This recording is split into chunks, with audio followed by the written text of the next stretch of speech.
Now, obviously, we've been focusing this hour, in addition to the after effects of the storm, on the presidential race, but it's not the only race that we're going to be watching closely tomorrow. Here's a number of races in our region that we think could be close, some real close, and some others that, because of the hurricane here, could even be close because of some of the logistics. Andrew, go through some of them. We'll start with the headline races, Rich. 3 big Senate races across our region. At the top, the one getting lots of national attention, Chris Murphy versus Linda McMahon in Connecticut. Murphy's up 5 in the poll, averages as much as 9 in recent polls. Linda McMahon spending close to $100 million in the past 2 Senate campaigns. To New Jersey, Bob Menendez up nearly 20 points in both the poll average and the latest polls over Joe Carrillos. And in New York, Kirsten Gillibrand up by nearly 40 points over Wendy Long. Now for some congressional races, we'll start on Long Island. Tim Bishop versus Randy Altshuler in New York's 1st district. The last poll was in early September with Bishop up 13, but there's been a lot of outside spending in this race since then. To New York's Hudson Valley in the 18th district, Nan Hayworth versus Sean Patrick Maloney. Hayworth up 7 in a mid-October poll. Lots of outside spending in this race. This race has been deemed leaning Hayworth by most of the outside observers. To New York's 11th, Staten Island, Michael Grimm versus Mark Murphy. Grimm up 18 in a late October poll. Why?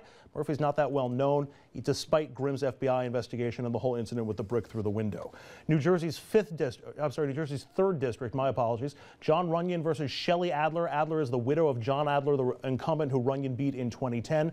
Runyon was up 10 in a poll taken before the storm. Now, all of those races could be impacted by Hurricane Sandy, either because of specific votes or positions taken by the candidates on things like FEMA, or voters just have trouble getting to the polls and turnout is low. Storm also leading us to reconsider a few other races where damage has been high and a surprise in turnout could change the race. That includes most of the congressional races on Long Island.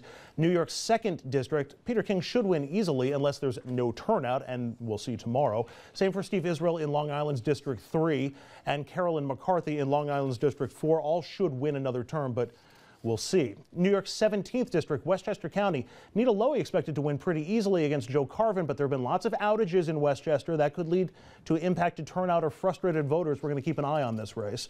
New Jersey's 2nd district, that's most of South Jersey, including Long Beach Island south to Cape May. Republican incumbent Frank Lobiondo should win easily, unless, see above, and Cassandra Schober could wind up with the win there. And 2 races we're keeping an eye on in Connecticut, as that's the Lobiondo district. In Connecticut's 4th district, Fairfield County incumbent Democrat Jim Himes expected to win easily, but also power outages in Fairfield County. That could impact turnout. And then we'll go to the northwest part of the state finally. The 5th congressional district, always thought to be a tough battle there. That could wind up even tougher as a result of the storm. Okay.